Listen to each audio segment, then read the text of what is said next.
That's what I got 22 years for. 6.3 kilo and 40 kilo. 7 or 8 years old, I was doing shoplifting with my two younger brother and sister. And he said, if you don't change now, you'll end up getting a big sentence. I'm on the run now for 22 years. Got to get as much money as I can. Most of the geniuses in this world have come out of council houses. Everything was corrupt then. People we worked with was the head of the Cali Cartel. The others were senators. My first contact in Holland was the Amsterdam at Hells Angels. Was that a problem? You couldn't get enough of it? It's always a problem. And I was always looking for the quality stuff. So when I did come back, everybody wanted it. They told lies about my escape. Right. They said we had escaped in an armed police transport, and armed criminals had stopped the police transport with rocket launchers. It was only then that they came and put me and Curtis into triple cat A. If ever I got caught again, it'd be a death sentence. I did a similar thing in prison. If I needed proteins, for training, I used to do a painting. And you're in the Caribbean on a massive catamaran, and you're there because of the shit that you've left behind. You're always looking behind you. It's a lonely life.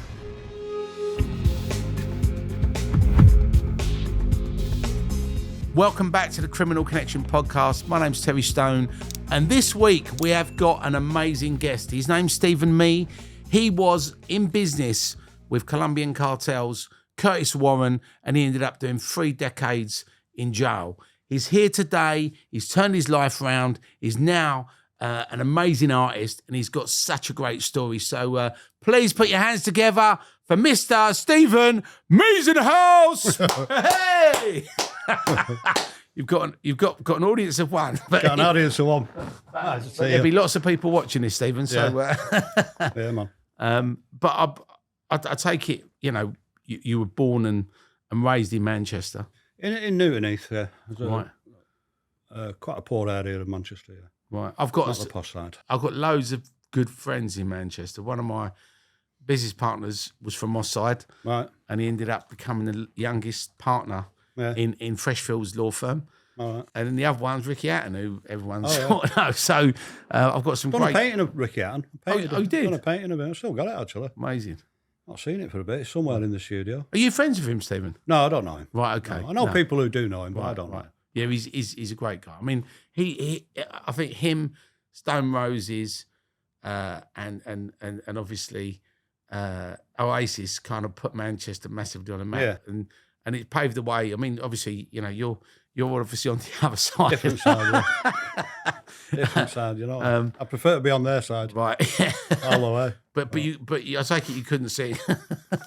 No, I learned guitar in prison. Right. I did up to grade 8 in the Royal College of Music Theatre. Wow. In jail, so it's a good place to learn things, isn't it? Do you know what? I've having talked to numerous people about what they did when they got a long prison sentence. One of the great things is that, and even the people that weren't academic or weren't gifted, where they've got time to actually focus fully on something, they've actually realised they can do it. Yeah. And they've achieved all sorts of stuff. So that was a bit of a coup. I believe most of the geniuses in this world have come out of council houses. Right. But they just never get the chance. I mean, one of the artists, it was Da Vinci, wasn't it? He was penniless for his whole life, and then when he died, he became a bit like me.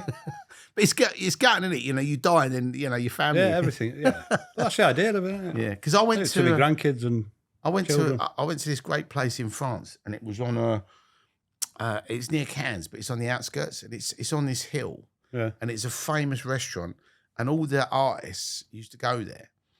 And obviously, where they didn't have any money, they used to paint art, and they used to hang it in this place and let them stay there for free. And there was Da Vinci's work in this place. Right. I don't know if it was the original. I think they probably sold it by now. No. I did a similar thing in prison. Right. If I needed proteins and powders, for training and all that, I used to do a painting for people, and they used to buy me tubs of protein and thingies and that.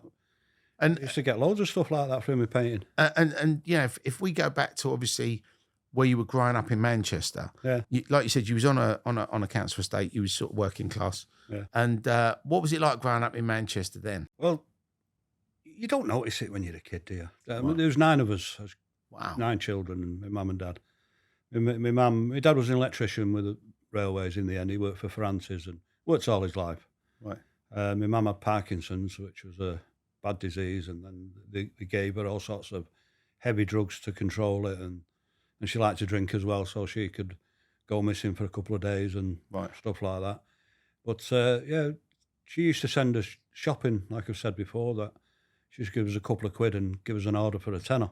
And if we didn't come home with the tenner's worth, we used to get a beating. Wow. So that was a good motivation, right? Yeah. 7 or 8 years old, I was doing shoplifting with my 2 younger brother and sister. Wow. And in the end, we worked out that instead of buying anything, just steal a lot. Right. Back in them days, it was different. It was a different world, wasn't it? We had one of them. Remember them tartan trolleys that I used to pull about? Yeah. Had a compartment in the bottom of that. Yeah. But, yeah, and then I went on to rob my primary school at, I think it was nearly 9 or something. I love that. The primary school heist. Yeah, primary school heist. What did you steal from the primary school? Nothing really. It was just got a bit of money, change. Yeah. You know, the old pennies and all that. Yeah. Clear in my mind is walking down the street with a pocket full of pennies and halfpennies, and it was big heavy things, wasn't it? But possibly I had about 50 pence or something. But for you at the time, you probably felt like a millionaire, right? Yeah. You're like, wow, we got money. Yeah, I got caught for it. Right. I got caught for it. There's only one shop in the area, and I went and bought. They had a big Toblerone. Right. And I went and bought one of them.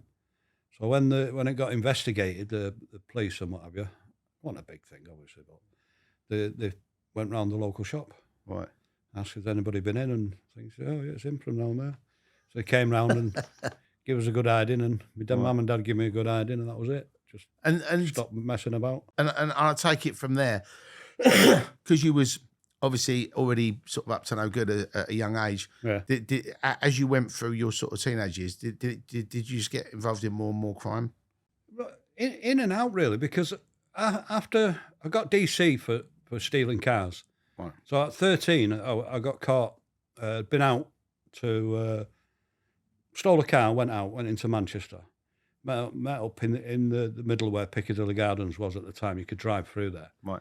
And there was a young Pakistani lad, and he seen me in a car and realised he shouldn't be in that car. I was 13, but I was quite big for my age at the time.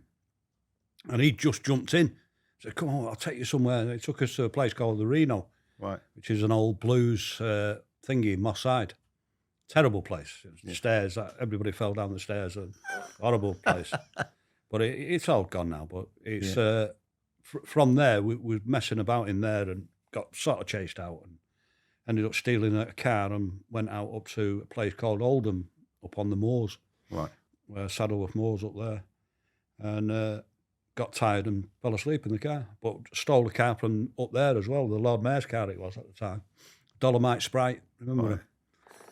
Thingy, Mark 1 I think it was. Right. And fell asleep, got woke up by the local police, sergeant and 4 of them. And they kicked us took us out of the car and just kicked us down the road literally. And then Dad came, beat me up in the police station, got home, my mum beat me up, and you know, the usual things for when you're doing things. Did you learn, was you sort of like slipping a few of the punches and did you sort of get a little... you know how to cover yourself when you're kids. Well, it wasn't vicious. Right, it was just... Even the sergeant, I mean, he did say something that stuck with me all my life. And he said, if you don't change now, you'll end up getting a big sentence.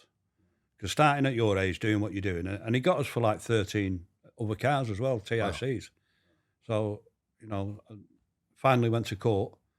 And he, you know, got to court. My mum and dad was there, and the judge gave us 3 months DC. Remember the short, sharp shock treatment? Went to Foster and all. Was that up in Manchester? No, that was in Derby. That way. Right. Terrible place, really. Everybody was getting beaten up or sexually assaulted, or it's all been prosecuted for all of it. Wow. I got beat up nearly every day there. I mean, that must have been like going from just basically kids behaving badly and doing stupid shit to then having that. Yeah, I think they went up to about 16-year-olds, but it wasn't the other prisoners in there, it was the staff that was beating you up. Wow. And the staff was the staff abusing people as well? As well, yeah. Wow. Yeah. But I got in with the big boys, the Scousers at the time, because they was fascinated that a young kid was stealing cars. Right. Like they was doing, a bit younger. I was trying to recruit you instead of... Yeah, most probably back then. But, you fit as anything when it came out, but it didn't do anything. I was within I think about 2 or 3 days, I was at it again. Right. But nobody could catch me then. I was super fit. Right. They train you up like anything in them thingies. It's just circuits every morning. Right. Get up, then you go to school, then you do another gym, then you go back to school and you do more gym. Right. Play football and all that. It really was a sharp shock, but Yeah. for fitness-wise... It didn't put you off. Didn't put me off, no. Got chased a few times by the police, but they couldn't get anywhere near me.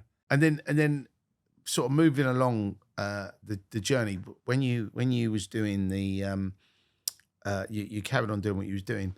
Well, when did it start getting a little bit more serious? I mean, did you sort of leave school with qualifications, or did you? No, just that. I was a good, well, not to say a good athlete, but I could draw when I was young. And the careers officer, instead of taking my qualifications in, because when I went to DC and I came out, they wouldn't let me back in school. Right. So they kept me away for about a year until I was forced to do it. So I couldn't get back in school. So all my qualifications, I didn't get anything. And the only thing I had to take into the careers officer was some of my drawings, cartoons. Right. Really, I took them in and he said, "Oh, I've got a job here. Got a job in an advertising agency in Manchester." And started working there. They sent me to Oldham College of Art and Graphic Design and got my Citizen Guilds in there. Yeah. And then I was back at it again. Right. And then for a bit, wow. got married. So if you'd have gone, so you was at a crossroads, you could have gone down that road, but you went. Yeah. Been a few times I've had them crossroads. Right. So not that many really, but so I got married. I've got 2 sons, but I had a thingy, and then I got caught again. Somebody else had done, and I got dragged into it, and came out, got divorced.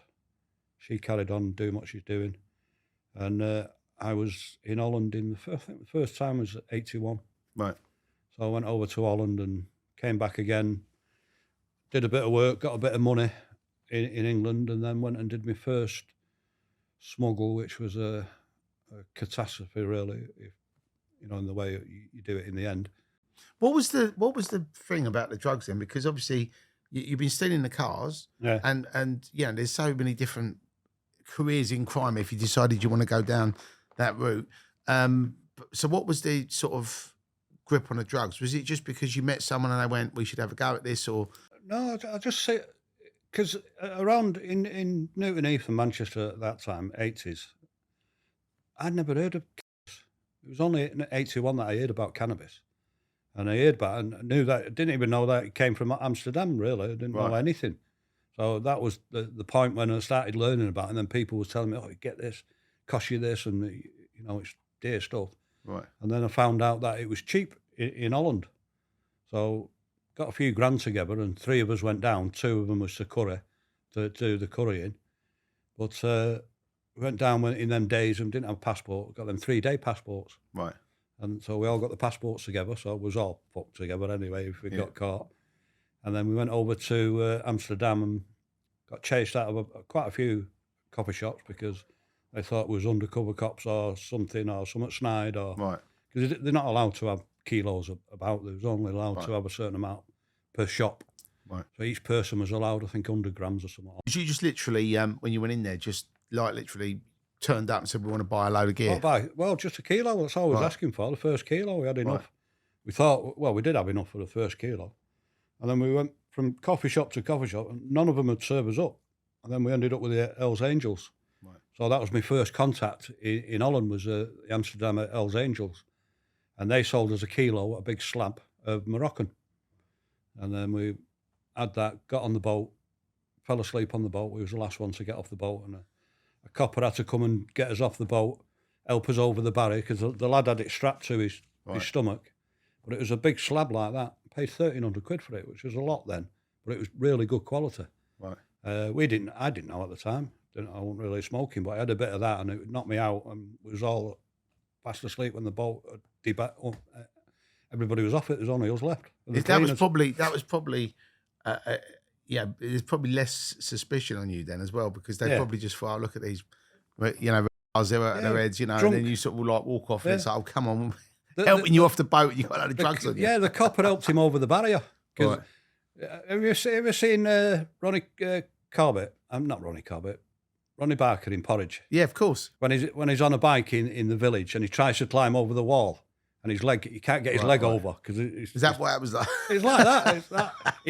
At the time, I was laughing because that's the image that came into my mind at the same time as he was trying to get over. He couldn't get over, and the copper helped him over, and we ended up taking it back, getting ended up about $5,000 for it, and went back and bought a couple more. And Right. Then I just moved to Holland. Then I just stayed in Holland for quite a few years. Then after that, and what was the? I mean, was back then? I mean, obviously now, if you was going to do something similar to that, you probably get rumbled straight away, wouldn't you? Because they've got instantly. Yeah, get instantly. But back then there was obviously no CCTV. Nothing. There was no technology. No technology, nothing. Right. No phones, no nothing. You know, it was all done by hand to mouth. Really, it was nothing. No technical. Like I say, we all got on passport, them 3-day temporary passports all at once. Right. But I take it when you was doing these shipments, it was with the Hells Angels, so you literally would just only a couple. Only a couple. I soon found the other Dutch, the more normal Dutch, should I say, and just started doing bits and bobs with them, but never really got into it that much. Did they do you a better price than the Hells Angels? Yeah. Oh, what amazing! So you actually shopped it around and then got a. But I also started not really sending it back to England anymore. Was able to sell it to Germany and Belgium and Switzerland. Made a few contacts in Switzerland, which came in handy later on in life. I mean, you know, so you obviously initially was just doing it, bringing it from Amsterdam to Manchester, and then started selling it there. But then, how did you? Was it like a word of mouth thing, or was you actively like looking for people that you could build a network? No, it was a word of mouth thing. Right. Back in them days, luckily we had contacts in Mosside and places like that where the drugs was. Every time we got anything, it was people queuing up to get it off of. Right. Because I always was that a problem. You couldn't get enough of it. Yeah, it's always a problem. You can't get enough of it. Wow. And I was always looking for the quality stuff. So when I did come back with stuff, everybody wanted it. Right. You know, and in the end, I just ended up staying in Amsterdam, and people used to come over to me, and I'd finish with England then. Right. And we was just letting people come over. But then I was travelling all over Europe as well, so I didn't really need England at all. Right. And how different is being in Amsterdam? How different is being in Amsterdam compared to being in Manchester? Different world. Yeah. Did you prefer it or did you miss it? No, I prefer it. Right. Holland's beautiful. Or it was then. It's gone a bit right wing now, isn't it? It's did you extreme. Did you adopt the Dutch way? Was you walking around with clogs on and speak the lingo or not? Clocks, but I speak the language. I learnt years ago, but I also learnt in prison. Right. But stayed doing for a few years in between doing bits of drugs. Wouldn't really want into it, but I got arrested over in Holland, and I ended up 9 months. Right. And that was we was doing sneaking, going into the supermarkets, because the big supermarkets over there at the time had like a little glass office in the middle. Right. So we used to go in and distract the staff, and then one of us would go into and get the safe. Right. So they'd either have the money on the counter ready to go or in the safe, but they always used to have the keys in, or the keys was in a drawer. It was easy to us. It was different. Obviously, the Dutch criminals hadn't noticed it, but when we got over there, we'd noticed it, and we started doing that and getting decent money, sometimes big money as well. Is the main crime in Holland really drugs? Is that mainly? Right, okay, so that's their main thing. So obviously you were a bit of an opportunist. You thought, well, we're doing the drugs, we might as well nick some money. Go out and do a bit of the sneaking about. Right. But we did that all over Europe. Right. You know, and I mean, a few times we got 80, 90 grand. And when you went into these places, was you going into them? I mean, was you tooled up or No, it's just sneaking. Okay, so it was literally just creep in. Yeah. Because go like that, and then we already knew other people was already there doing it, and the worst thing that had happened to you is that they'd send you out of the country. Right. You know, it was nothing in Holland in those days. You could go, you could do credit cards, and they'd just take them off you and kick you out of the shop. So, because there was somebody who was on recently, and he was talking about a lot, and he was. I'm trying to think. I don't know if he's from Manchester, but he said that a lot of the guys would go with the cards and they go around Europe and go do like a shopping spree. That was me. Oh, was that you? I had bags full of cards. I'll tell you who I spoke to. I haven't had him on yet, but Paul Doyle. Do you know Paul? No. Right. Okay. He was from Manchester, and he was talking about. They used to do that. They used to go. I think they call it kiting, don't they? Where they get you get the cards. We used to get the cards straight from the post office. They used to come. Security. Somebody working there would get a bag full of cards, and I mean about 100 cards. Wow. And we'd go to Amsterdam with them, and there's a shop called PC Hoestrat, which is the main posh of all the Versace shops and thingies. That's like the Harrods of Amsterdam. And we knew the son of the owner of that shop. Right. So we'd met him in one of these clubs called the Roxy, and it was like a proper weird nightclub. But we met him there, and he told us to come to his shop. So we went to his shop with a minimum of 100 cards. I remember it was the swiping days. Yeah, because for anybody that's listening or watching this podcast, now it's tap and go or put in your pin. But back then it used to be just literally put it in the machine. It was like a photocopier, wasn't it? Yeah, and a they piece went of paper, ching, yeah. and then they give you a part of it and they kept the other part. And how long would it take? Because with these cards, did you have like a window of opportunity where like once you've got them, you had to use them within a certain period of time? If you was using them in England, but when you went to the continent, you got a lot longer. Right. And the checks in those days was each shop had a floor limit. Right. Of, let's say, 300 guilders or £100. Right. So up to that point, they didn't have to phone the company and check. Right. They just swiped the card and that was it. So once we got to know the owner of that piece of the Versace shop there, I mean, we was walking about in Versace gear, and it was. But you look like Elton John. People like it was ridiculous of clothes. We had piles of clothes in the corner. Right. You know, we wear them once and just throw them in the corner. Right. All top of the range clothes and everything. Right. But once we got to know him, we'd gone in and met his dad, and his dad's gone, "Oh, let's have a look at the cards." And he went, "Yeah, well, all right, we'll do it." And one for you, one for me, one for you, one for me, one for you, one for me. So he was the best dressed man in Ireland as well. Yeah, he was.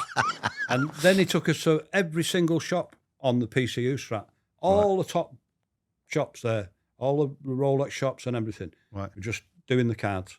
Then he put us on to people in Belgium, in Luxembourg, in Switzerland. Wow. Went to 5-star hotels in Switzerland on his word, gave the concierge the bag of cards, and he just said, well, you can go here, you can get that, you can do this, you can go to that Swiss cottage. Right.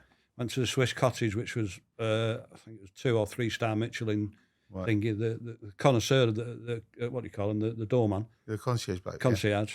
Yeah. He sent us round to this top restaurant. Right. And the bottles of wine in there, like 50 grand and all that. But we didn't spend that on it, even though we could have done. I'll put it on my card. Just got it on the cards. So I'll put it on someone else's card. But all the shops knew what we was doing. They was just taking them and. I mean, what happens? Like if that happens, I mean, are the credit card companies liable, or do the shops liable? Or I think there was credit cards that was liable. Okay. But if they go over the limit without phoning the credit card up, then it would be the shop. Right. Okay. But they keep to the floor limit. So once you go into a shop and they know what you're doing, and they say, well, our floor limit's 300 quid or 300 guilders, which was the case with most of them at the time, which was still decent money. Especially when it you doesn't can just rack them out. sound a lot now, but back then that was a lot. That was probably a handbag, wasn't it, or a nice pair of shoes, wasn't it? Yeah, leather coats. I had full length leather Versace coat worth about $5,000 or something like that, just thrown in the corner with the rest of the. So because there's no meaning to it, you know, when it comes free and easy like that. Right. And even if, like I say, even if we would have got caught, maybe if we would have had quite a few cards, he would have actually deported us. Right. With maybe a bit of a charge. But normally the Dutch in those days, for shoplifting, credit cards, they just took the things off you and kick you out on the street, really. Right, don't do it again. Yeah, they weren't interested in that. So once I stopped doing that, then we started still doing the cards and stuff. And then I got an offer to go on a kamikaze run to Ecuador to bring back some cocaine. Wow. So that's what we did. And when you was doing the cannabis, and like you said, you went from like just doing one bit to a few bits, and then you started going all around Europe. What sort of level of money did you get up to? Was you doing sort of like 50 grand a week, 100 grand a week, £1 million a week? With the It's not much. Right. No, it's just bits and bobs here and there. Right.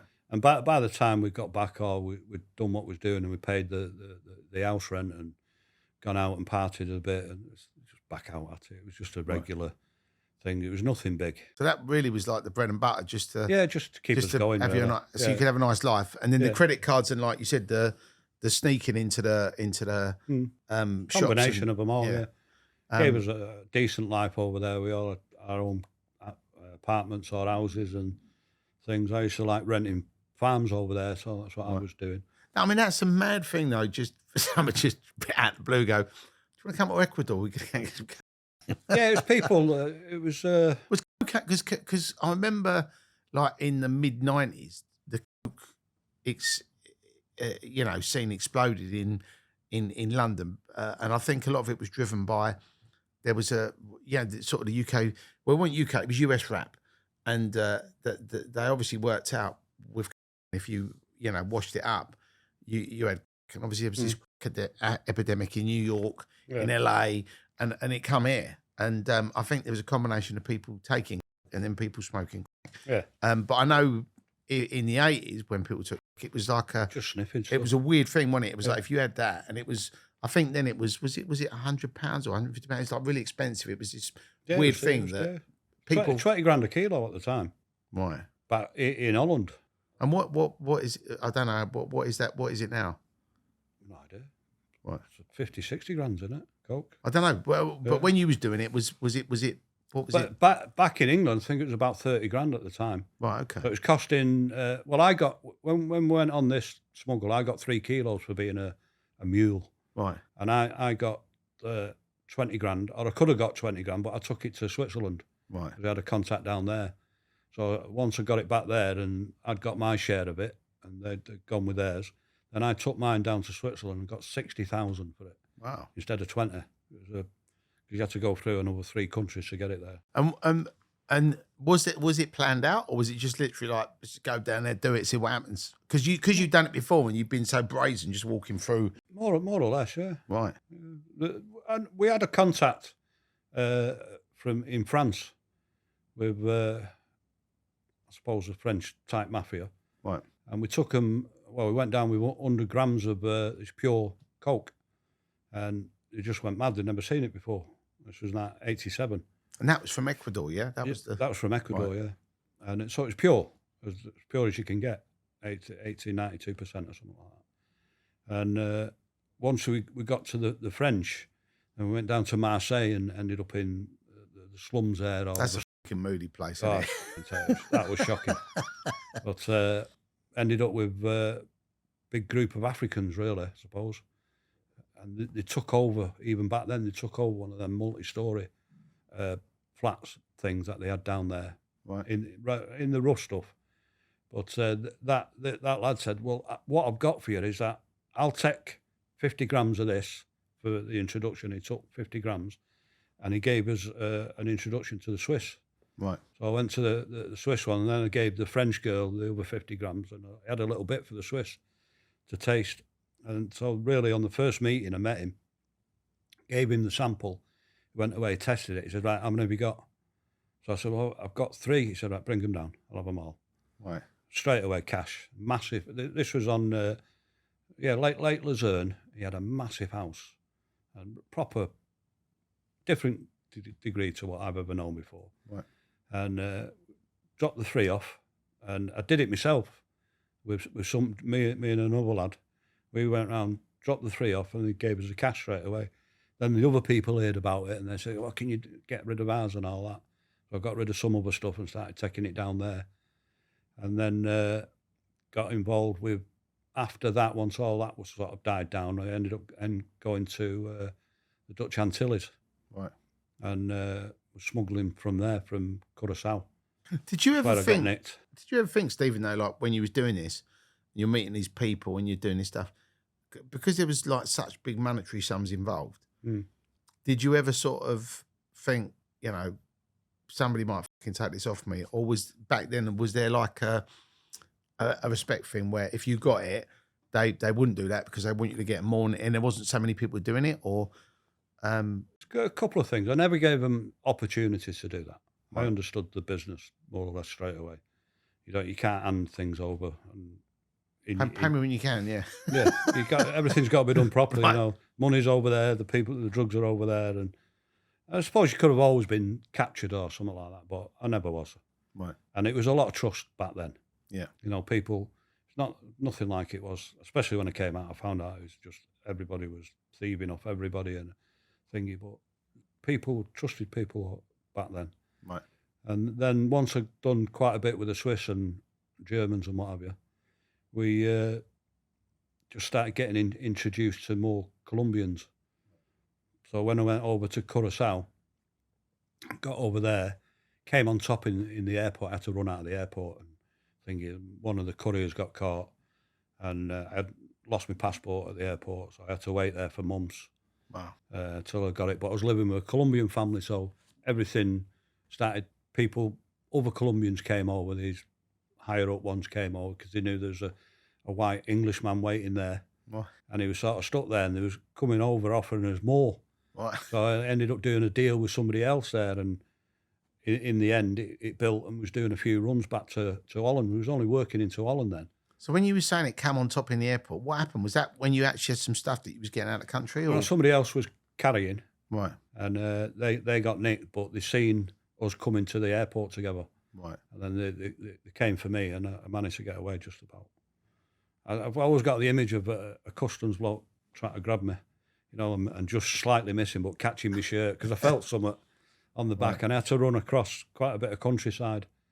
It was a desert island, Curacao, so it was cactuses and lizards. That's all that was on there. I mean, it's funny because when back in the day, you obviously Pablo Escobar was a big, guy in that thing, and everyone would say, if he was going to do anything, it was either Mexico or Colombia, wasn't it? But where is I've never been to Ecuador. Is that part of Colombia, or is that Yes, it's just further down into South America. Right? So you've got Colombia here. Got it. You've got Ecuador here. Got it. So it's all the same sort of region, right? More or less, yeah. But the Ecuadorians, they're not as prolific as the Colombians. The Colombians, that was their business, wasn't it? It was dearer in Ecuador than it was in Colombia. Right, okay. But that was other people had that contact in Ecuador, Right. because it was at the time when we did it was a military dictatorship in Ecuador. Because I've never been to Colombia, but someone said to me that very corrupt, and there are sort of like it's a military state, and there's also the gangsters have got their own mercenaries, and it is literally like the state versus the bad guys. I mean, is that Both? Right? The bad guys was the state. Right. So it was all. I stayed in the senator's house for nearly 3 months. Wow. In a place called Maracaibo, Right. Santa Marta, which is on the border of Colombia and Venezuela, at the top end. But yeah, everything was corrupt then. Back then, the people we worked with was the head of the Cali Cartel, Lucho. Met him quite a few times, and the others were senators. And what was he like, the head of the cartel? Normal businessman. That's all it was. Because lots of people have this thing when you talk about the head of a cartel, and they would imagine it'd be like Tony Montana or somebody like that. But in the real world, they are businessmen in suits. You couldn't tell them apart. Right. They're just immaculately dressed all the time, and Right. obviously he had a lot of people around him. I think he was married to Miss Columbia at the time, so he had There all are that glamour. perks to the job. Yeah, he had all that glamour around him and everything. Yeah. With somebody like him, if he was, would these people as fearsome as they are in the movies? Like, if you crossed them, they would literally just wipe you out. I mean, was Yeah, but they don't advertise that. You don't see it. right? Okay, If you're on the good side, Yeah. then you'd be okay. But got it. like I say, we jumped forward a bit there, and we started coming from Curacao, and then we got undercover police infiltrated us. Right. Infiltrated the Belgians, and they needed couriers to bring these things back, because we was packing it in tins of ham and stuff like that, resealed it, and then in suitcases and fabric and roof tiles and stuff like that. Right. So it was going into them and being diluted back into cocaine.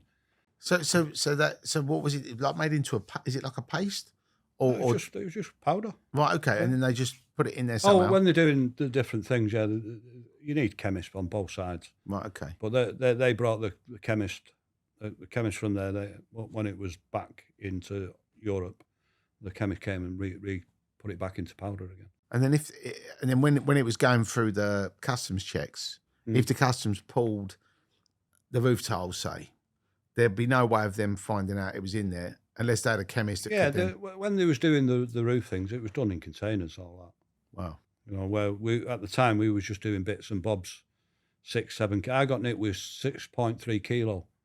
Right. Not me personally, but somebody else. That's your personal, yeah. Yeah. We got nicked for that. That's what I got 22 years for. Wow. Was that 6.3 something kilo and 40 kilo of cannabis. Right. So I got that amount of time, and then they moved me to a remand, Strangeways first, and then to Risley. And then it was in the times when everything was changing, you know, the prison sentences were doubling more or less. Wow. Because of Michael Howard, I think it was, somebody like that. Started to get a thing on for getting bigger sentences. And I decided to escape, and then I escaped from Risley prison. Right.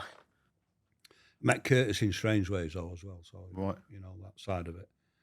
And I escaped from Risley prison, went into a flat in Liverpool, stayed there for a few months till it calmed down a bit. Right. And then got a private plane back to Amsterdam again, so I was back there again then. I mean, it sounds like a movie. I mean, yeah, it is a movie. It's going to be one. I mean, but how would you even escape from a prison? I mean, that sounds crazy in itself. I mean, did you... the transport. Right. So we got found guilty, and then they remanded me to wait for sentencing. So at the time, all the prison Strangeways was upside down because of the riots. By the time I got in there, they'd opened it up again, right. But then they had to close it again because they made a few mistakes. Right. And then they put everybody in police cells and moved them about that way. And once I got nicked, then I ended up in Risley waiting for my sentence. So then on the morning, the 1st of April, 1993. Great day. Yeah. 2:00 in the afternoon. They didn't come in the morning, so we right. passed the April Fool's Day. Right. And came out, and literally on the steps walking up to the coach, I was cuffed to this other lad who knew nothing about it.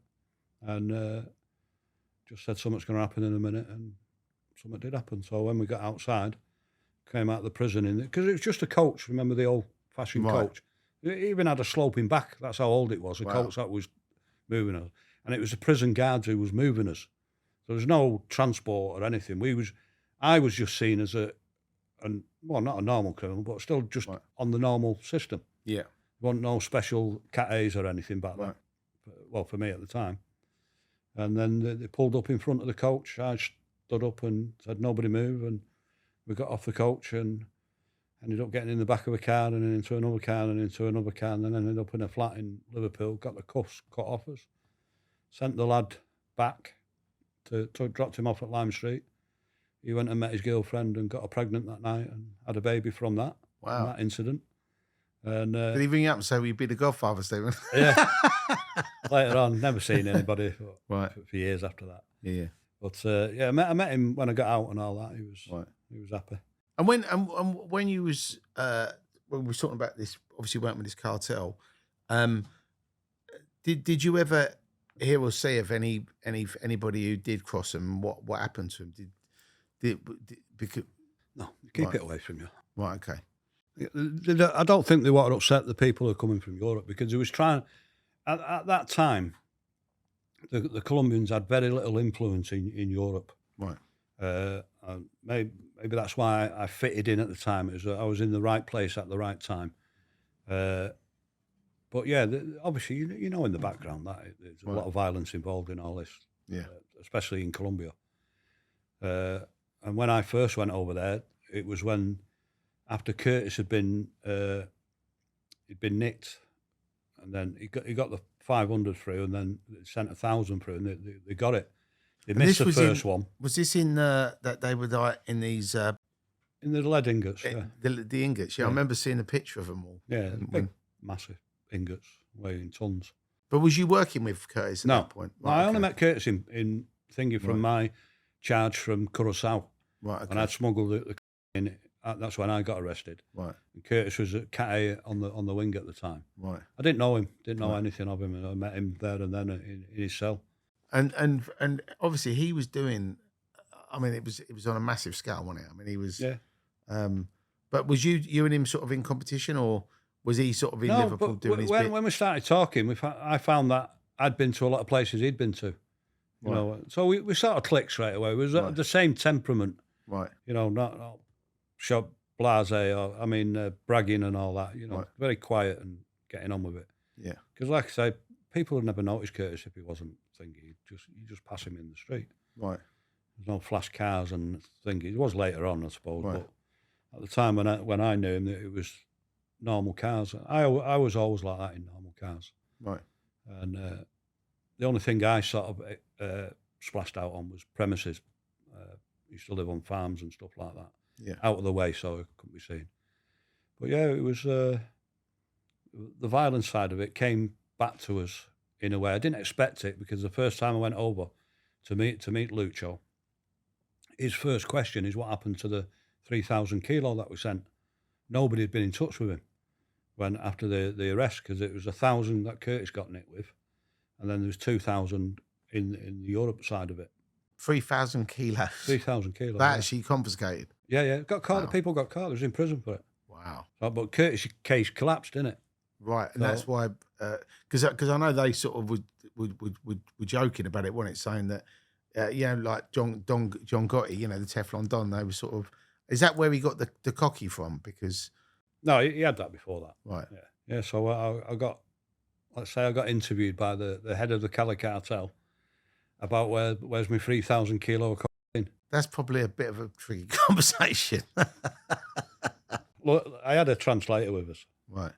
And even he started shrinking, as the questions started coming. But I was lucky because of who I was. Right. And I had a trail of that they could check. Right. There was in and out of the room, boardroom on the top of a massive shopping centre. Right. It's a big boardroom, and there was all sat there, all immaculately dressed and everything. And I explained to him about my part of what was nothing to do with what they was doing. I was completely different.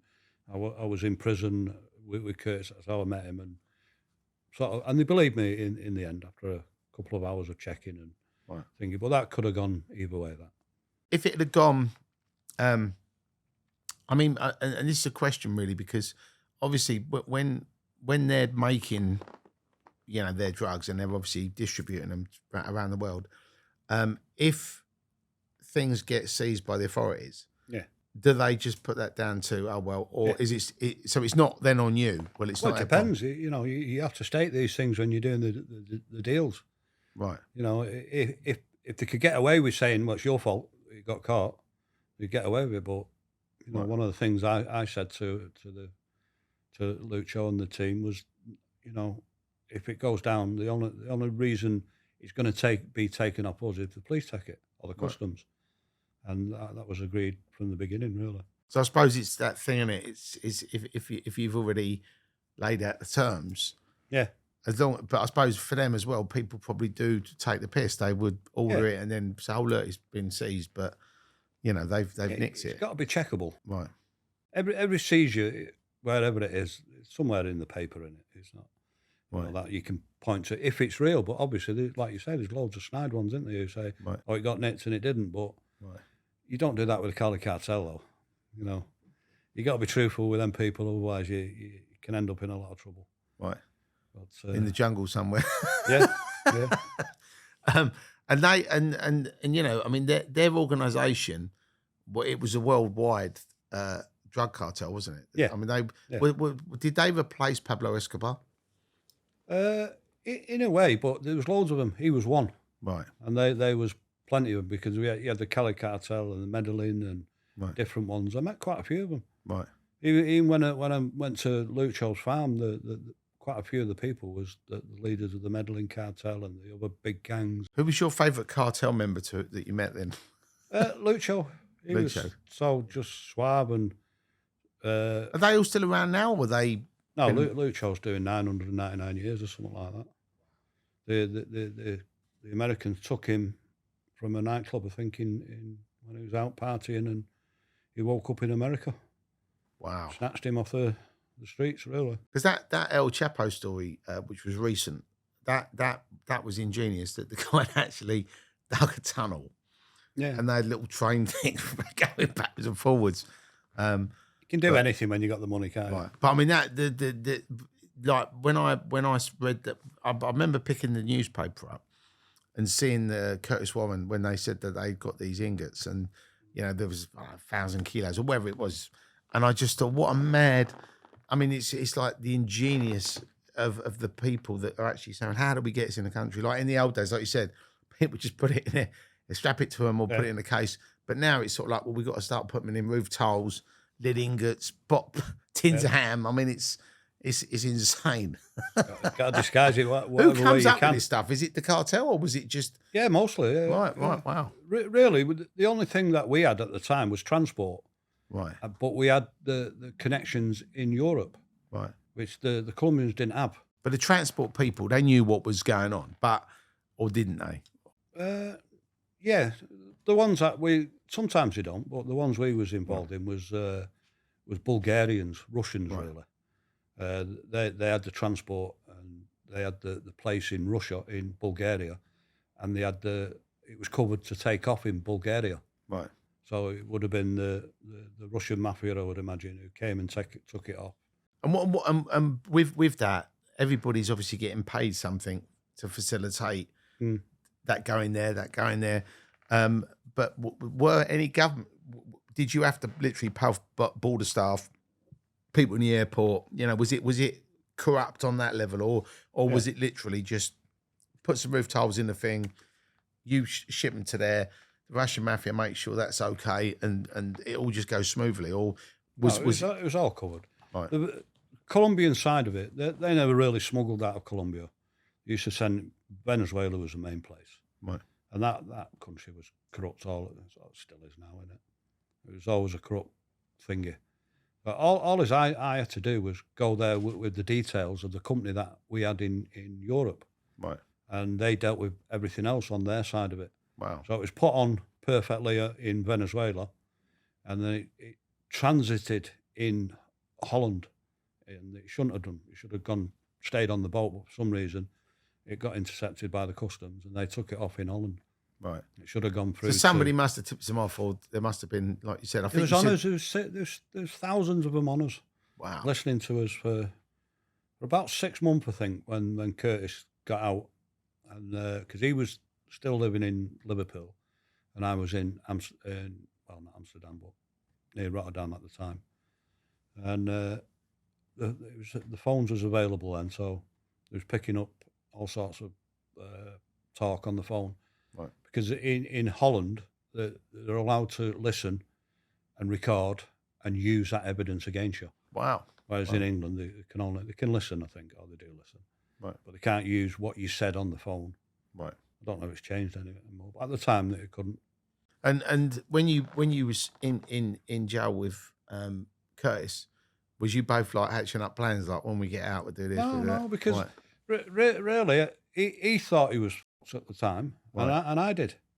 So he wasn't making any plans for right. anything. It just. But then I was making my own plans away from Curtis right. about the escape.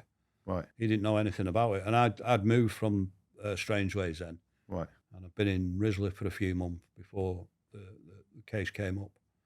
And he knew nothing about it, but it came on top for him a little bit because they thought he knew everything about the escape and even thought he'd planned it. Right, wow. But they shipped him off to Leeds, I think, somewhere pretty quick. Yeah. Just in case he escaped as well. Yeah. Yeah. But he had nothing to do with the escape. Right. That was mine. Right. Little firm. And you're obviously in the run now in Liverpool. And how long did it take before they caught you again, or did you just literally go on your toes? Just over 3 years. Oh, she was on your toes for 3 years? Yeah. Wow. But, and what did you have to do to sort of stay one step ahead? Was it literally... smuggling. Right. The only thing in my mind at the time was that I'm on the run now for 22 years. I've got to get as much money as I can. And that was a quickest way to do it. Then were you thinking, I'll go and get some plastic surgery? Yeah, I did. I actually went to see people in Colombia. Wow. Because it was being done over there all the time at the time. So what a great story. You're smuggling, you're considering having plastic surgery, and then was you going to move to Colombia, or was you going to get like a fake ID and then? I was going to move to South America, not so much Colombia, Venezuela, or one of the Caribbean islands. We was looking at. We had a big catamaran over there, about 60-footer, and I was looking. After this, once it got back, I was looking to be staying there. Really, right. I shouldn't have come home. I should have just stayed there. I didn't need to come home. Right. The only thing I had to do at the time was to take the bill of lading over, Right. the paperwork, so that they could pick up the container at the other end. And obviously, when you're going for an operation and the drugs have left Colombia, they've gone to Holland or wherever, and then it gets dropped wherever it needs to go. How did you get paid, or was there like a system where, you get paid X, they get paid Y, so one, and would it be on the success of it, or would it literally be all done up front? No. The payment system that we had, or we agreed, was that the Colombians supplied the coke, and then they got 50% of it. We got 50% of it when it was in Europe. We had to sell their cocaine for them at a slightly reduced price. We make a bit of profit on it, and then we'd deliver the money back to the Colombians in certain places. Right. Just drop it off, and then we'd sort our own money out and keep it. Was that in the Bureau de Change? Whenever we used that, we used to go up to certain houses where there was a few Colombians in there and throw the bin bags full of money in a room full of bin bags. That's insane. Yeah. When you was doing that, what would you say is the most amount of money you dropped off to them? Or when you went to one of these houses, if you looked at the bin bags, were you like... Hundreds of millions. It's literally a room bigger than this full of money. But wow. They had Colombians there with machine guns, and so it wasn't going in there. They were just waiting to fill containers up with it. They dealt with their own return of money. So when you walked in with the money, they were like, the machine guns pointed at you and they were like, say hello to my little friend. And you were like, no, just drop me the money off. Yeah, I'm just here, drop you a bin bag full. Wow. But hundreds of millions. It must have been insane to actually, and that's happening in the UK, right? So that was Holland. But it must be here as well. There must. Yeah. So the UK, Holland, there's just these like safe houses or whatever, farms full of money, just full of money. Yeah. But you need an army to go in and get it. Right. Okay. Dead people are coming out of them rooms. Like the Colombians won't give up that money for anything. Right. It'd be their life, wouldn't it? If that got taken, their life would be worth nothing anyway. So there was proper thinking, and I didn't know any of them. They were just big men with guns, really, protecting what they was doing. And obviously, if you looked at when you started to obviously when it ended, did you ever sort of put a price on what you'd sort of made out of it, or no, did you spent it? So it was just like a big snowball thing where we was getting money. So big ball, yeah, big ball going like snowball, just going down. But you're just living, right? I was on the run, so I moved house about 13 times in 3 years, right? Because somebody looked at me the wrong way, or a police car went past twice or something. And I was living out in posh areas, in places like Laren. Right. And the rent was like 9,000 guilders a month, which was about $3-4 grand a month. Right. At the time, I was living in posh areas and living next door to judges and stuff like that. So nobody even suspected who I was, or I think they did. Member of high society. Yeah. But they did later on once Curtis got involved and started using his phone from places like Sassenheim near, in another posh part of Holland. But they cost fortunes, them houses to rent. Right. Your deposits and everything. You never get your deposits back when you just leave within an hour. So with Curtis then, when that case collapsed, then he then sort of started to come to Holland, did he? He stayed back in Liverpool for quite a while, and then eventually, about a year after or something like that, he came over to Holland, and he moved into an house that I moved out of. Right. Because again, then feelings again, but this feeling was the real one. There'd been a few times when I'd got a bad feeling about something, Right. and I'd just left the house with everything in it and just gone somewhere else. What I used to do was, I used to have decent cars over there. I used to just jump in a car and go to France, Right. go to Paris, dump the car and go on all the undergrounds and everything, and eventually get back to Holland and get everything back again. But I did that quite a few times. Right. And everybody would say, you're paranoid and all that. And I suppose most probably kept was you safe for sometimes. 3 years, yeah. Yeah. And on this occasion, another friend come in the morning to this house in Sassenheim, and he said, there's police outside up the road. I said, I've just passed them there, definitely police. Right. So again, it's on again. So we got in the car and it was close to a golf course. That's where we was going. So we had got the bags in because we knew we was being photographed, and we was. Or we thought we was, but we was in the end. And we drove to the golf course where we knew the road system. So it sort of doubled back on you. So once you go up the road, if you speed up, once you get past this point, and you come round really quick, if anybody's following you, you'll see them coming. Right. And we've gone round. There's a couple of cars, and there's 4 English coppers in each car, right? And they didn't know where they was. If it was Dutch, we knew at the time that they wouldn't go up that road, Right. knowing that we're going to come back and double up on them. And we seen them, and they all tried to turn away and look thingy. And then I shot up to Paris again and came back and ended up in Nieuwerkerk on the Isle near Rotterdam when I came back this time. And later on, everybody was saying, you're paranoid. Curtis was saying, what are you doing leaving the house again? And he moved into that house that I'd run away from. Right. So that was a big mistake, really. He moved into Sassenheim, and obviously I wouldn't go back there because when you're a criminal like I was at the time, them feelings are all you've got. Right. You know, if you Your disregard wits, them, yeah. and I did disregard it later on, and that's the day after I got nipped.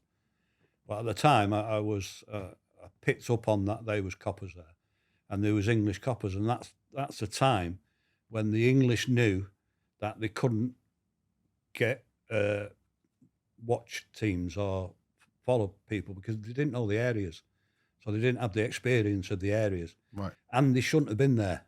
They had no permission to be there. That was part of our defence at the time. Right. They shouldn't have been there. But what they did they then said, look, we've got these people over there. They knew who I was, I think, but they wouldn't give my name to the Dutch police, because had they given my name to the Dutch police would have just, the first thing they would have done was bust that house and got me. Right. Because they don't allow that, they don't allow criminals on the street, especially serious ones, to carry on doing other things. Yeah. They don't do them set up things, or they didn't at the time. They would have closed it down. Yeah. And then we tried to fight all that, but we didn't get it. And I suppose with you being so high profile, and like you said, you're on first name terms with the head of the Cali Cartel, the Medellin Cartel, and obviously Curtis is obviously the same. You're in this thing where, Britain's most wanted 2 guys just happen to be living in each other's houses and moving around and calling each other. So I suppose that, and they obviously wanted to get Curtis, didn't they? Once you've beaten them, they want to, it's sort of... Oh, they still want him, don't they? Yeah. They're still after him, still hounding him. Just like you're saying, they've just got another charge, apparently. Right. Just picked another charge up, hasn't he? Because he got a suspended sentence a bit ago for having too much money on him again, phones, and going round to that girl that prison officer who he had sex with in Franklin. Right. So obviously they're seeing that as a big security breach, really. And he's gone round and they busted him for that. And I think he's been reset. The 5 years has been reset. So what does that mean, the 5 years? Is that... 5 years on a public protection order. It's a special order. There's only a couple of people ever had it. Right. And I still don't think they know what they're doing with it, because I think it must breach human rights and all that, because you get a sentence, you do a sentence. It shouldn't carry on. Right. I mean, you get probation and what have you, but probation is not as restrictive as that. But with this private protection order, with the 5 years being reset, that means if he breaches it, he could go to jail for another 5 years? Yeah. Right. Yeah. Wow. And do every day. Wow. You won't get half sentence off for it. But then if that years. happened and then he come out, then I take it he's done then? Well. Or not? Or they can just They go could on? set another one. Wow. Maybe, I'm not too sure on that. So it's... But I'd imagine that they'd be able, if they set one, they'd better set two. Right, okay. You know, Yeah, but I don't think it's very stable what that is. Right. Because I think it just infringes too much on your thing. I mean, it was bad for me when I got out. They put me in a hostel. I was only in there for 6 weeks, but I couldn't drive a car. I had to tell them where I was going. Everybody that I met, I could only have a certain amount of money. I had to go to probation every week and live where they say, sleep where they say. And that went on for 11 years.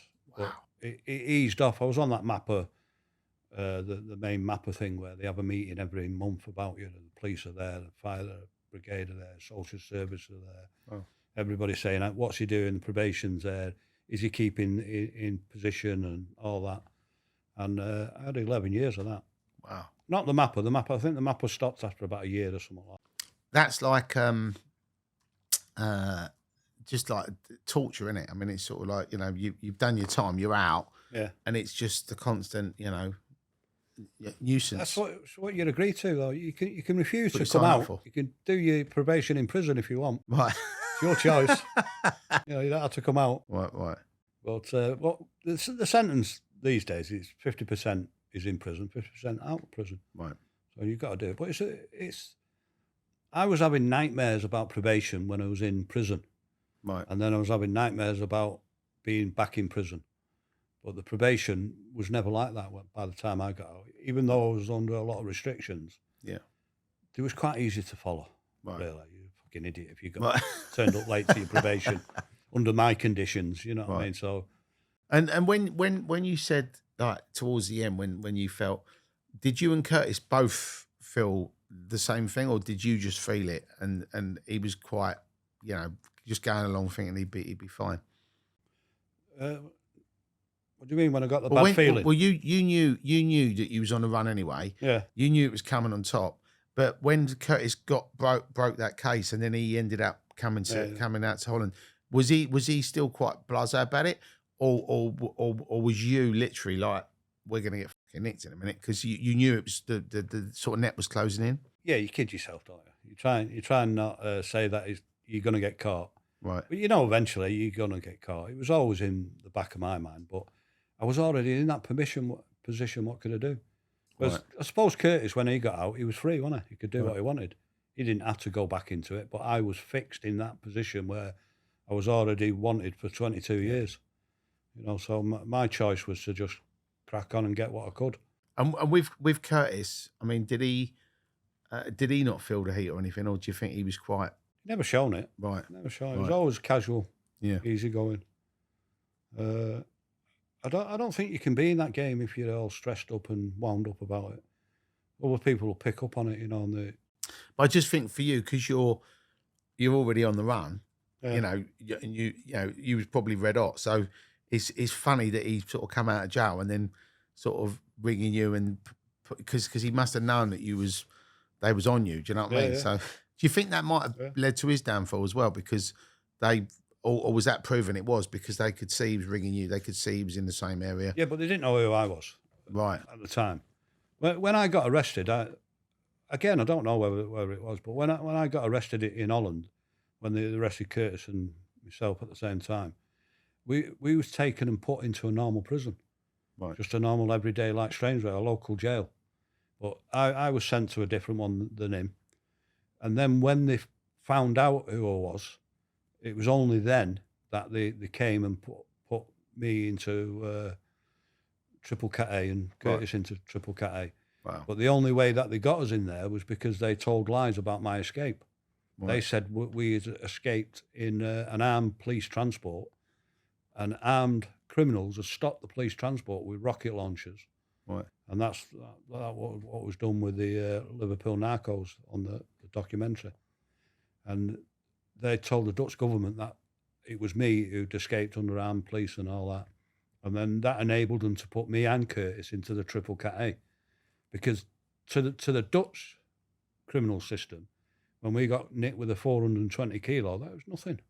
It was just we were just other scallywags, really. Right. Nothing special. Still sounds a lot, 420 kilos. Well, when you compare it to what was going on at the same time, like the ERT affair that was going on, they got nicked with, I think it was 7 containers over a period of time with 22,000 kilo in each one. Wow. So we was nothing, but because of their lies, it put us in the same prison as they was in. Wow. I met all them people involved in that, Cobus, the king of the gypsies and all that. Wow. And he was caught. He was the one who, literally, the only person I've ever known had a monopoly get out of free jail card. He had a letter. I've seen the letter myself, and it said, if you tell us who the top ones are in the customs and the police, because that's who was dealing with it. Right. The customs was getting it off, and the police was moving it about in Holland. Right. Massive criminal cases, and he had the letter from the chief prosecutor. Tell us where it is. We'll let you go, and you can keep the money you had. And he had hundreds of millions. Wow. And they just said, tell us who they are, but he couldn't, obviously. Say that again? He couldn't tell them. Wow. Too dangerous, whoever they was. Funny though, isn't it? Because you think most people in that position would be looking down the barrel at sort of, probably never coming out of jail again. No, not in Holland. Not the maximum sentence that he was given, 14 years. Wow. I mean, for that.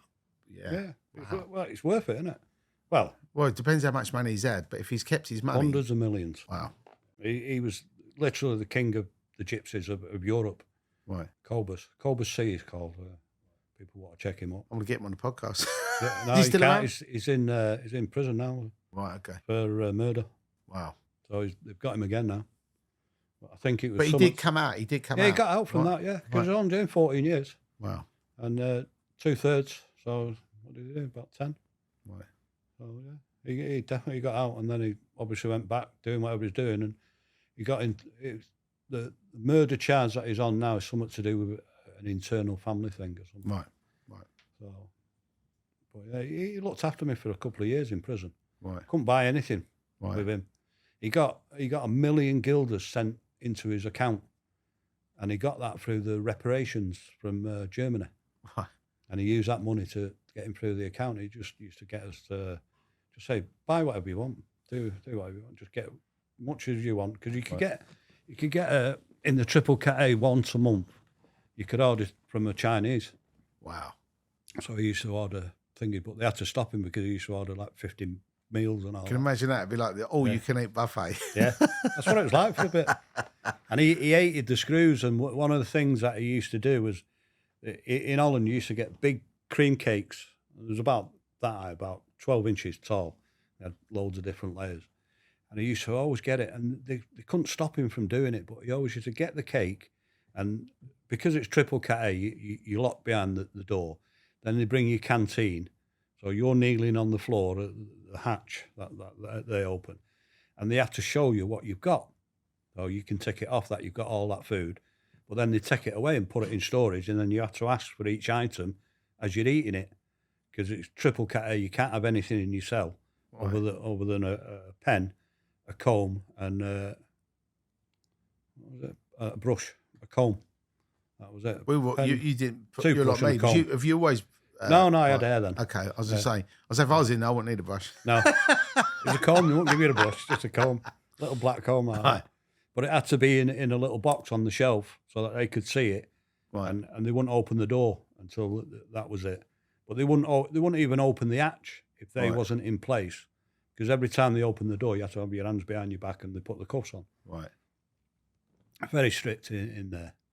And he used to just get the cake and just every time they knew he was going to do it, they just either throw it at them or throw it on the floor, just all the time. But they had to bring it because they ordered it, and they had to kneel down and sign it. And you get banged up in those. Would they just let you out for an hour a day or something? No, it's strict. Right. Everything's closed. Right. Your visits are closed visits. You have to go on strip searches every time you go off the wing. But in the first part where we went, when me and Curtis first got nicked, they put us in what was an old concentration camp. Right. And where the Nazis picked up the the Dutch who'd been grassed up, the Dutch Jews, and they used to export them from there to the thingy. So it was an oldish building. Right. And then about a year in, they built a brand new high-tech triple Cat A prison. Wow. And it was state-of-the-art stuff. It was everywhere you went. You've seen the bulletproof glass. Well, every piece of bulletproof glass was 3 times. Wow. And it had a green tint to it, and it was all everywhere you went. And you used to let you out to do a bit of work. You had to work. Well, you didn't have to work, but if you didn't work, they wouldn't let you get canteen. Right. So they allowed you to work, but 2 at a time, so me and someone else. Right. And it was just stupid things, putting them clips on rails, shit, just so that they get you out of the cell. But while you sat in the room, they're observing you. And I mean, literally, we're in a room this size, and there's a door with a hatch on it, and they're there, stood there physically, while they're also filming you. Right. That's how paranoid they was. And once they had 2 doors, and once we seen them down the corridor, which was like up behind the wall, and there was about 4 of them there, while 2 of us was in the room. Right. And they was there all the time. They'd never let you out of the sight. There's cameras everywhere. Strict as anything. I bet it was funny though when you was all in your cells and you heard the King of the Gypsies shouting out, "Who wants a fucking Chinese?" And it was like, whoa. Yeah. And was that weekly or monthly? Once a month. I mean, that must have been a nice treat because was the food any good in there or not? Because I know it was okay now and again, but it wasn't as good as the Chinese. It wasn't as good as the Chinese. No. I think you could get Chinese or pizza. Right. Okay. But we always went for the Chinese. Yeah, amazing. And the cream cakes as well. Right. Yeah, we got the cream cakes. And I used to get mad at him about the cream cakes. Should have given it me. Well, yeah. Did you have the stuff? Did it come back? Because you obviously got nicked there and put in jail there, but did they eventually extradite you to the UK?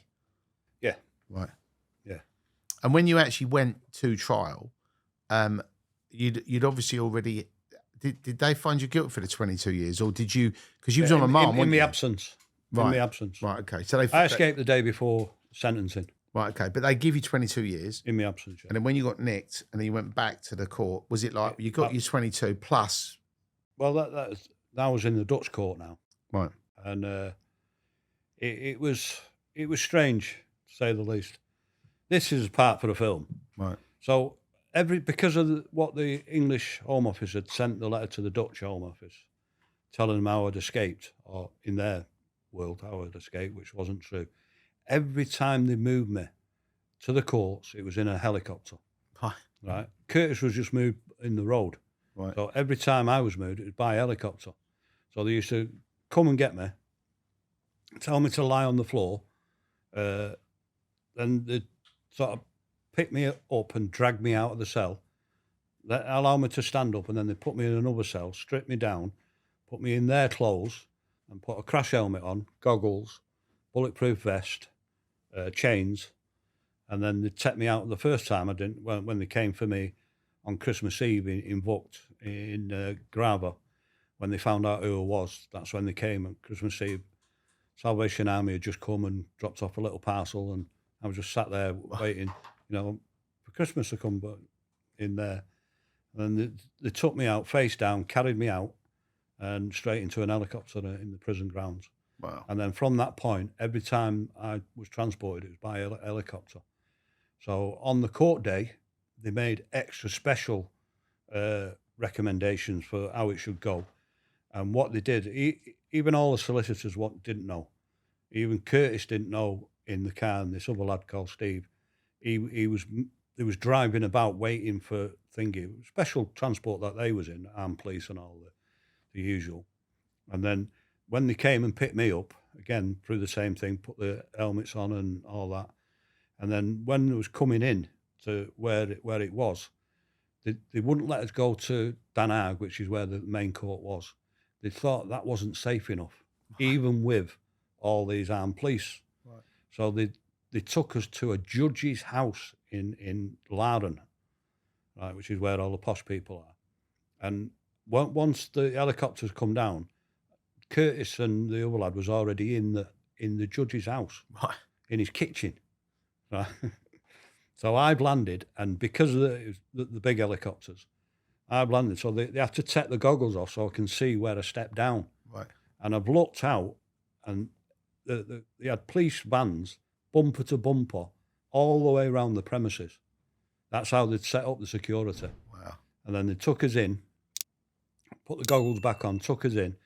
Curtis and the other lad was sat there, and I've come in, and they lifted the goggles up, and I didn't see them at first, and then it's just the judge sat there with 2 armed police with the machine guns, and that was the case, and that lasted, I think I got there about 10, and it was over by 2 o'clock. The whole case was finished. That's how they do it in Holland. And what did you end up getting there? Well, I got 7 years first, appealed, and by the time I got to the court, the judge said, "Give me another year for being cheeky." That's what he said. He said 400 odd kilo, and you're appealing. But I had to appeal because Curtis was appealing because he got 12 years. Got it. Did he get a year as well? Or was no, he didn't do it because of that. But I got an extra year on, so I got 8 years there, and I had the 22 years to go back to in. So you had to do the bit in Holland, yeah, and then you got extradited. Then you had to start your time in the UK.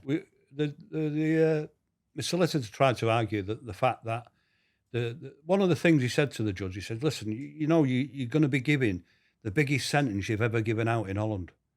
He said, "What do you mean?" He said, "Well, this man's already got 22 years. You're going to give him 7 years on top. He's going to be doing 29 years." But even then, it ended up at 30 years. And he said, "Well, there's nothing I can do about it. What can I do? This man's escaped from prison in England. He's come over here and he's done an even bigger crime and got caught for it. You can't not sentence him." It's sensible, isn't it? Even I had to realise that, they have to sentence you. Otherwise, and when you'd be free to do for anybody. And when you got to that point where you've been in jail, you've appealed, now you're doing 30 years, what went through your mind? Was you just thinking that's a long fucking time? Or did you just approach it and go, you know what, I've done it, there's nothing I can do about it, and you just got your nut down and just sort of accepted More or less. So I was thinking, I still had in my head that I was going to beat the case in England anyway. Right. So I was thinking, so I just looked at the Dutch sentence as a Dutch sentence. We had to do that first and then get back to England. Right. And then on the day, they got another 22 days out of it. Because on the day of supposedly being extradited, the English police the night before, or the English government, phoned up and said, "We need to extradite him." Whereas it was already in process for me to be extradited. But because they did that the night before, I didn't get extradited. I had to go to court to get extradited. Right. So then they had to release me from the Dutch system. Now, and that was a decent day because I've come downstairs. I'm a free man in Holland, technically. So they had to let me out of the prison. And they had to open the door and I had to walk out of the prison on my own. No cuffs on, no nothing. But there's about 200 police all the way around like that, just all pointing and looking at me. The guys with the rocket launchers couldn't get through, no? No, I left them back at home. So they just cuffed us up and took us to the court. And I had to wait about 22 days. Right. Waiting for extradition. And then the day of the extradition came and the helicopter came to the airport, took us to the prison, took us to the airport, and then the flying squad came in an RAF jet and took me back to England. I mean, even when you was in jail, you were living the dream when you're being dropped off in helicopters and RAF jets. You know what people say about it, but that transport, that's just horrible. Being transported about by the prison service and the police, But if you're coming out and you're getting in an helicopter, it's not something I'd recommend for anybody. But it was definitely a better way to travel. Right. And a lot of people said it about being in Triple Cat A, but if you think about it, in that Triple Cat A, there was only a few of us in there, right? And you get everything in there anyway, and you're away from all the madness of the. Did you wind Curtis up and say, "How'd you get it today, mate?" I come in the helicopter. I should have done, shouldn't I? He was only in an armed police car with the dogs and everything. And then obviously when you got to the UK and you knew that you weren't going to obviously beat that case, that took me 14 years to realise that. Wow. I didn't stop. campaign for 14 years. Yeah. Wow. And what did you do in jail? I mean, did you sort of like then? Did the art then become the thing, or what was? Yeah, as soon as I got to Whitemore, you had, like I say, that was triple Cat A as well. So you had a class every day, English, different teachers. Art teaching never came into the triple Cat A, but it came over one day and thingy because a couple of the guards said to the art people that it's got a bloke who can paint here because I've been painting for a few years in Holland. And then a teacher came over and she looked at me painting. She said, "You need to do a degree in this." I said, "Oh, okay." I started my degree. I'm here for 22 years. Yeah, I'm here for a bit. So that's what I did. I dedicated a lot of time to. I got a BA with honours. Amazing. And won quite a few competitions, a Costler Award and things like that. I studied at the Royal College of Music as well, music theatre, grade 8, which is quite hard. Yeah. And learned to play the guitar, was in the band in thingy. You know, that was when I got to Loudon Grange. Right. I got a band and was in the band playing all sorts of music. I started off as a lead guitarist and then a proper lead guitarist came in and I was a rhythm guitarist. Right. Then an exceptional guitarist came in and I was a bass by the end of it. Right. So I got demoted pretty quickly there. And when you, I mean, through your prison time, being in that sort of triple Cat A environment, I take it, I mean, because I know sometimes you get pushed through the system and you get decategorised, but I take it because yours was so serious, did they just keep you in it for the whole? Did about nearly 8 years in triple Cat A, 4 or 5 years at double Cat A, which is still quite a strict system, and a few years at normal Cat A, and then I did about 16 months as Cat B in Loudon Grange. Which was a private prison. And that was like getting out, really. It was like getting bail going to there because it was all open, and especially after being from Full Sutton. And then that was it. I didn't get down past Cat B, that was it. And when you finally got released, did you sort of think, I'm going to go straight now? Or did you have any sort of thoughts about, potentially going back to what you were doing? No, I never had thought about it. I knew from halfway through the prison sentence that you were done. If ever I got caught again, it would be a death sentence for me. So it was decided well before that. And if you look back on growing up in Manchester, your whole journey, would you change anything? And do you regret anything? Yeah, I definitely would have turned left instead of right on a few occasions. Yeah. A couple of occasions when my mum died and I went back to me where I was born, to the house where she was. And the following morning, somebody grasped me up that I was there. And the police came, knocked on the door, and the coffin was downstairs. And thingy, had I have handed myself in there and then, that would have changed everything because within a few days, I was back in Holland. Right. So everything could have changed there. Right. But the police just knocked on the door. Next door neighbours confirmed that there was a coffin and they just buggered off. So that would have been better if they would have been a bit more strict and took me in. Yeah. I suppose. But you can't go back, can you? It's done. Yeah. But no, some people, do have like yourself. You started off being good at art at school, but then obviously you come back to it when you was in jail, and obviously now you become an amazing artist. So it's funny out of adversity, and the adversity bit is obviously going to jail. You've sort of gone, well, actually, I'm not going to do that anymore. I'm going to do this, and you've done something great. So I think it's quite interesting the journey, because I've not had anybody on this show which has sat here and gone, oh yeah, I'll do it all again tomorrow, and I don't regret anything, and I love being a criminal. It was great. I love being in jail for 30. Nobody said that. Do you know what I mean? So I think that the big sort of thing is crime doesn't pay, and it I mean, but when you look at your life, do you look at it and go, well, actually, I did have some good times. I've had some bad times, but overall, I wouldn't change anything. No, overall, I'd change everything. Oh, you would? Yeah, definitely. The good times was people see them as good times when you're in the Caribbean on a massive catamaran and things like that.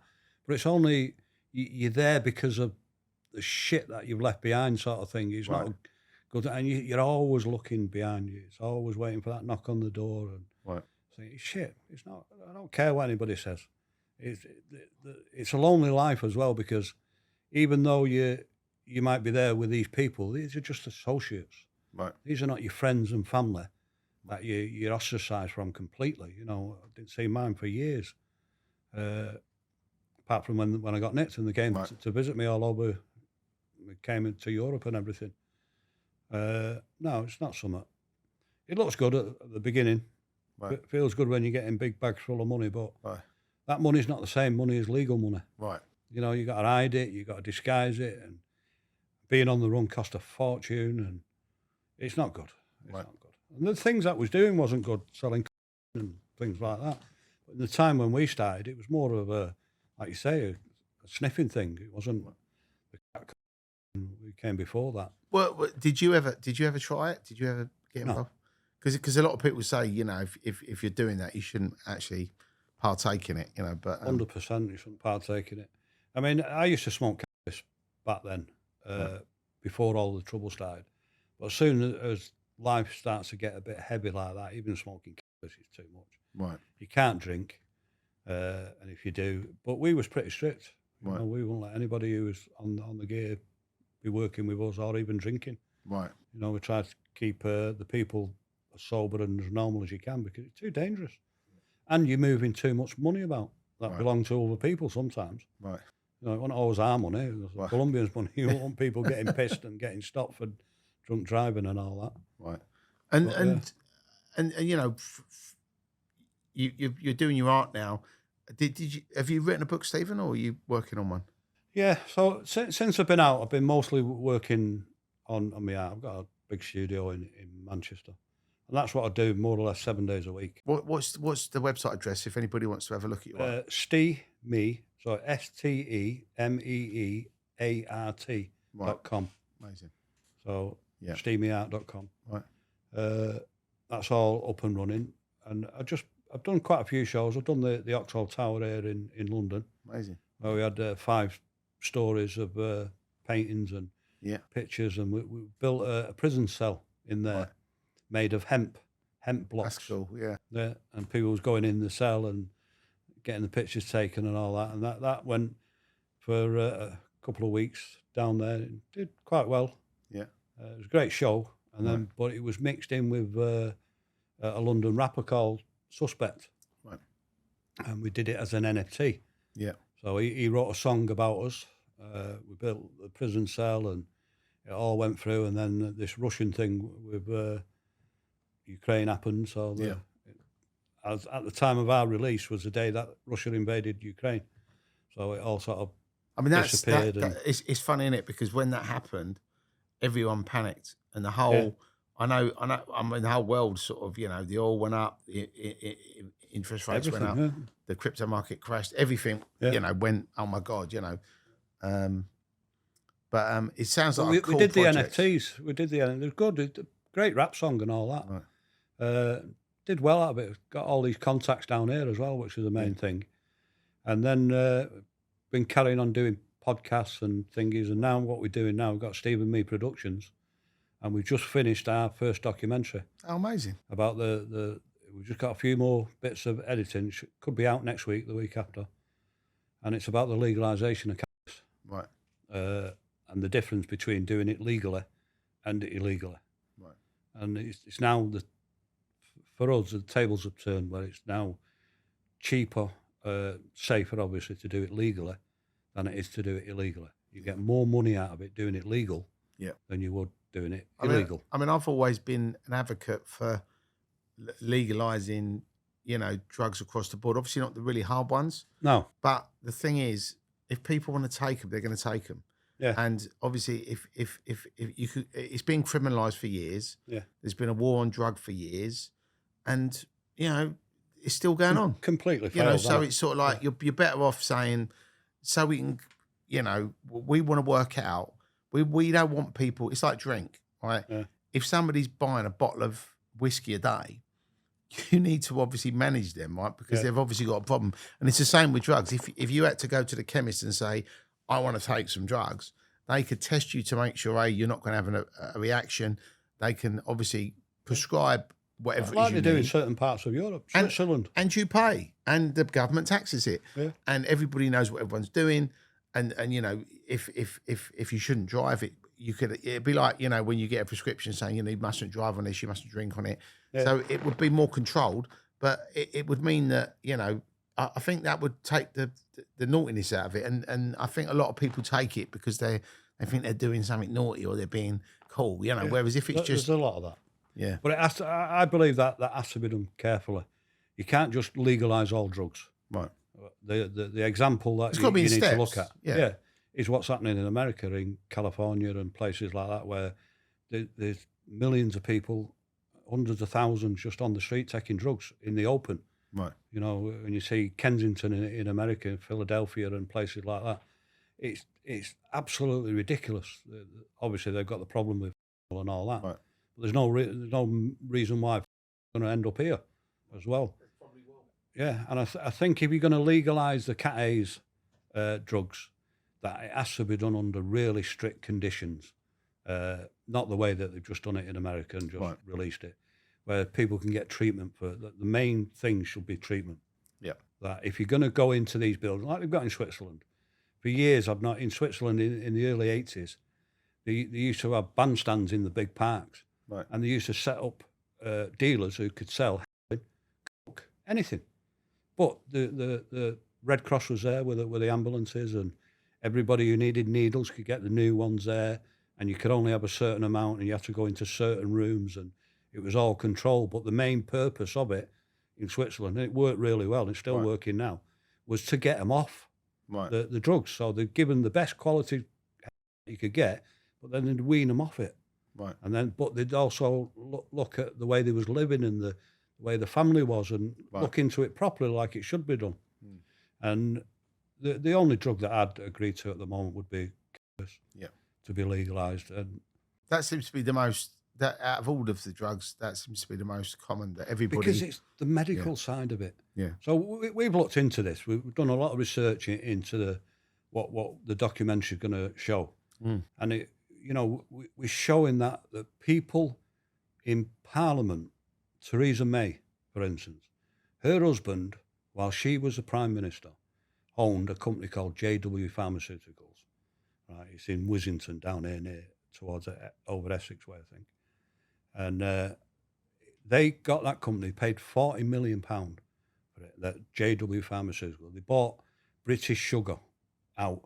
And British Sugar was producing tomatoes at the time. And their tomato plantation was 70, like the equivalent of 72 football pitches, right? And literally overnight, they changed it into cannabis. Right. Now, they've been going since 2017 when the government decided it was legal, because it's legal in this country. Yeah. But you need a prescription. You need a prescription, yeah. But the prescriptions are easy to get. Right. And this documentary shows you how to get to that position and how to build a plantation of your own, legally. You have to go through the customs, Home Office and HMRA and through the medical thing. We'll have to have a chat, Stephen, because I'm involved in a company called Dr. Green, which is putting that on the blockchain. Yeah, it's really interesting. Right. And that's launching actually.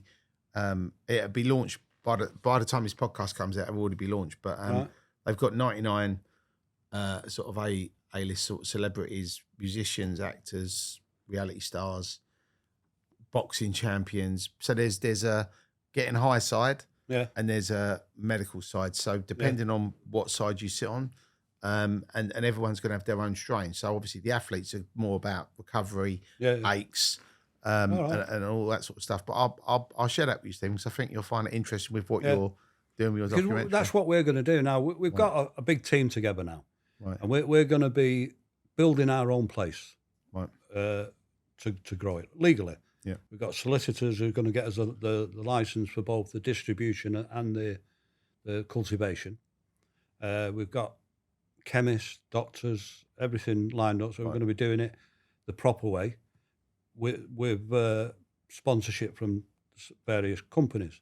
And we're going to show how to do it that way. We're going to take everybody through the system.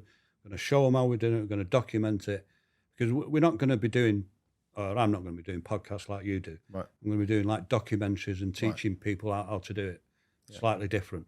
Okay. And then, but we're also going to show, if you've not got a load of money, how you can start it, how you can get going as a single bloke working on your own by growing different crops that give you the ability to then grow the and it also gives you the time and thingy to work with the customs or the Home Office and to show them that you can produce such and such a thing, so you can end up with your license at the end of it. Right.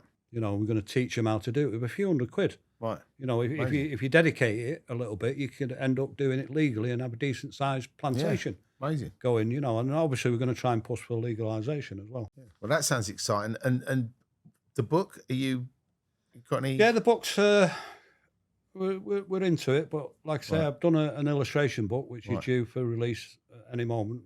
But you haven't done a book about your life yet, have you? No, not yet. Right. But I'm doing it. I was saying, because when you do, I mean, you know, I'd be very interested in having a chat to you about that, because I think that would make a great film. Yeah, it would. Have to come up with a good price, though. Our special prize. Do you not do a special prize for Terry? Yeah, good price. But Stephen, honestly, mate, I've really enjoyed you coming on today, hearing your sort of journey and stories, and I mean, you know, you was in at the highest end you could be in that business, and going through it and hearing the stories. I mean, you've got some great stories. Well, I've been in the highest side of it. I've also been in the lowest side of it as well, which is terrible. But it's good to hear both sides, you know. Yeah. But I want to thank you so much for coming on. Yeah. I wish you all luck with any future art exhibitions, your new sort of cannabis documentary venture. And I can't wait to read your book when you finally get it finished. Yeah. Well, you might be able to help us with the book. Yeah, for sure. For sure. Thank you so much for tuning into Criminal Connection podcast. My name's Terry Stone. Stephen Mee, what a great guest. He was at the top level of that drugs game, and he obviously ended up experiencing the downsides. He come out the other side, and he's now a famous artist. He's doing documentaries, and he's writing that book. Can't wait to read that. I'm sure it's going to make a massive movie. Make sure you tune in next week. Make sure you like, make sure you subscribe, and make sure you tune in, because we've got another great guest next week, and we will see you on the other side.